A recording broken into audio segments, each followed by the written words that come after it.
वकील भी उत्थे ही आ जाएगा, तेरे नां दा कंट्रैक्ट बनाएगा, तू पैसे दे दी ते होटल तू करा ली, अगू जाके तू चेंज वगैरह कर ली। ये कहंदा जी ठीक है। वो जनाब इसे तरह होया, उन्हें टाइम बनाया सी, ये जेड़ा उहदे कोल सुबह सुबह जेड़ा ना बड़ा खुश हो के होटल जो उत्थे टुर गया। घर दिन पिछू आंदा कि दुआ करियो अज होटल जेड़ा ना वो मैं लै लैना। जिसले उत्थे गया जाके बैठे, वकील भी आया टाई शाई ला के बह रहे टेबल ते। जिसले टेबल ते बैठे उन्हें सारे डॉक्यूमेंट अपने कढ़ के, ए होटल की परमिशन है, ए होटल की फलानी चीज़ है, ए होटल का कंट्रैक्ट है, इन्ना कराया। उन्हें सारा कुछ देख के ना बड़ा मुतमिन हो गया। उन्हें जनाब सारा कुछ लैके तो उन्होंने आख्या दियो बई अपना 60,000 ते कंट्रैक्ट ते साइन कर ते होटल लै लै। वो जनाब फटोफट उन्हें पैसे कढ़े बैग चूँ। उन्हें आख्या जी आ गिन लो अपने 60,000। उन्हें 60,000 फड़ के साइड ते रख लिया। उन्हें रख के उन्हें आख्या मैं बेचना नहीं सी, लेकिन यह है कि मैं तेरे ते यकीन करना कि बाकी तू पैसे मैनू जड़ा बाद च दे देगा। कहता नहीं नहीं मैं दे देंगा, कोई मसला नहीं। उन्हें जनाब वो ले नाल हो के उन्हें साइन वगैरह किए। साइन करके तो उन्हें जनाब हथ मिला के उन्हें आख्या ठीक है अज तो बाद होटल तेरा हो गया, यह चाबी आ। वो चाबी दे के ते जनाब टुर गया। ये जनाब पूरी दिहाड़ी उत्थे होटल च रहा तो कोई बंदा नहीं सी, उहदे सारे बंदे जिहड़े ने फिलहाल नहीं सी है उत्थे। वो जनाब ऐसे तरह के सुबह आया तो सुबह जिहड़ा फिर उस तरह होटल च आके वड़ गया, क्योंकि सारे वर्कर जिहड़े ने वो छुट्टियां ते गए सी, कोई भी वर्कर उत्थे मौजूद नहीं सी है। ये उत्थे अपने अंदर ला पिया सैटिंग सूटिंग करन, अगे पिछे करन।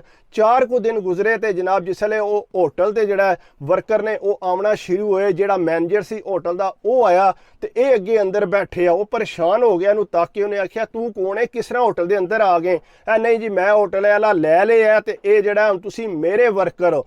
उन्हें आख्या किस तरह हो सकता, साडा मालक तो कोई होर है, अगर उन्हें चेंज किया होंदा तो सानू पता होना सी। उन्हें आख्या नहीं नहीं है मेरे को कंट्रैक्ट शर्ट है, मैं जड़ा इन्ने दा लै लिया। उन्हें जिसले अपने मालक नूं फोन किया तो मालक कहता मैं तो होटल वेचिया ही नहीं। वो परेशान हो गए, उन्हें आख्या मालक साडा तो कहना मैं होटल वे। उन्हें आख्या नहीं नहीं मैं जड़ा तू जबान भी पूरी आती सी। उन्हें आख्या नहीं मैं होटल लै लिया। वो जिसले वो मालक भी आया तो उन्हें आके गल उन्हें आख्या कौन है तू, किस तरह मेरे होटल च वाड़ गए इस तरह करने। वो जनाब सारे वर्करां जड़ा मालक ने आख्या तुसीं जाओ अज छुट्टी करो। वो छुट्टी कराई, जारी गल है रोजाना की 5,000 यूरो की सेल होंदी सी, ज्यादा ही होंदी होनी है। मालक ने आख्या जी तुसीं सारे वर्कर छुट्टी करो। उन्हें मालक ने छुट्टी करा दी।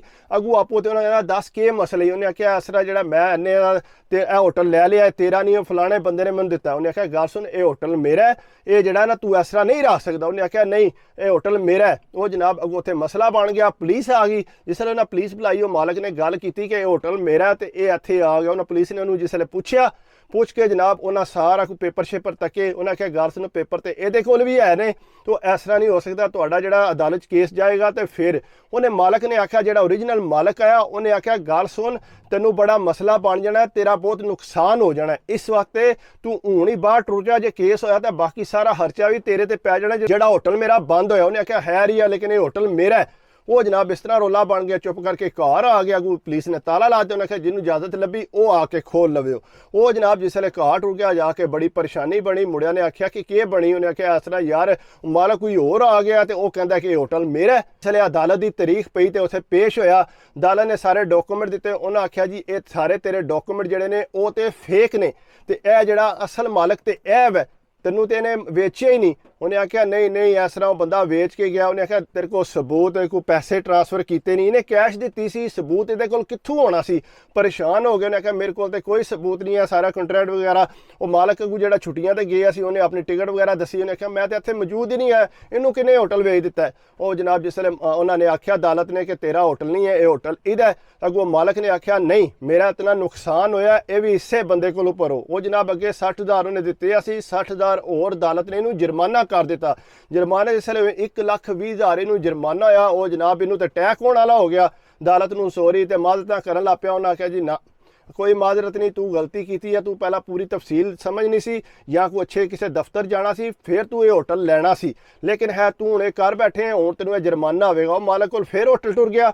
यह जिसले घर परत्या तो सारिਆਂ आके दस्यो कि इस तरह मेरे नाल फ्रॉड हो गया। तो वह तो कोई साउथ अमेरिकन आया, वो जिहड़ा उत्थे सफाई का काम करता सी, उन्हें इहदे नाल गेम पाई सी, चाबी वगैरह है सी इहदे कोल। वो छुट्टियां ते आपू टुर गए सी सारे, तो उन्हें मौका तक के ते इहदे नाल गेम पाई है। तो वह सारे मुड़िया जिसे पता उन्हें आख्या यार तू तो इतना नुकसान कर बैठे, 1,20,000 यूरो। अगू जिन्हें मुड़िया को ले सी वो तो कोई महीने वास्ते लिया सी, वो सारे सोड़े पै गए। उन्होंने पता लग गया तो फ्रॉड हो गया। उन्होंने भाई साढ़े पैसे कढ़, अगू पैसे ये को है को ना। वो पिछे जी जगह चंगी सी, वो जनाब उन्हें आख्या कारजन कि इनू वेचो। वो जगह वेच के तो जनाब उन्हें जरा कोई थोड़े बहुत पैसे लाए, बाकी उन्होंने कहता कि मैं काम करके तुहाडे पैसे दे देंगा।